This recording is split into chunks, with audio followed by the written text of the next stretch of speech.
Ocean acidification is caused by the increasing concentration of CO2 in the atmosphere.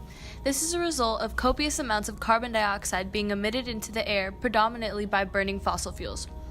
The ocean absorbs 93% of CO2 that is released into the atmosphere. When CO2 is absorbed by seawater, a series of chemical reactions occur. This results in the increased concentration of hydrogen ions. This increase causes the seawater to become more acidic and causes the number of carbonate ions to decrease, creating carbonic acid. Carbonic acid is dangerous for the fish, specifically calciferous sea life such as shellfish and corals. Ocean acidification slows and halts the calcification process of several calciferous species, one of which include coral reefs. The largest coral reef, the Great Barrier Reef in Queensland, Australia, has become increasingly concerning as in the last decade there has been massive waves of coral bleaching. Opposing to popular beliefs, coral reefs are animals. Many plants and animals rely on coral reefs as they serve as habitats, refuges for small creatures to hide from predators, and food. The plants form an important symbiotic relationship with the corals. When the ocean temperature rises dramatically, coral bleaching occurs.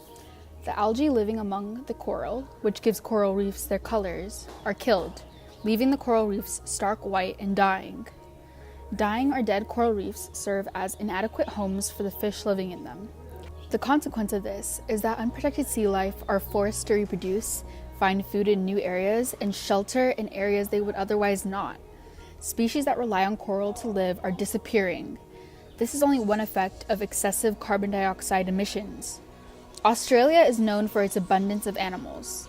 The bigger sea animals such as the blue spotted ray, Australian sea lion, and fairy penguins will be endangered without the smaller fish that they rely to feed on. If nothing is done to reduce carbon emissions within 10 years, oceans will become too warm and too acidic for coral reefs to survive. Carbon emissions prevent coral reefs from undergoing calcification, thus mass bleaching and destruction of the reefs will continue to occur. The average of the contaminant must be less than the MCL in order for water to be saved. For example, the average of nitrate is 0.3 while the MCL is 45.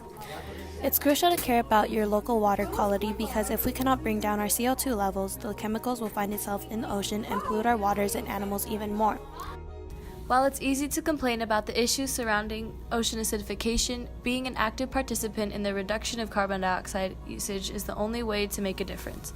To reduce carbon dioxide emissions, students of American Canyon High can choose to walk or ride their bikes as opposed to driving, turn off lights when they're not in use, and spend less time in the shower, but still enough time.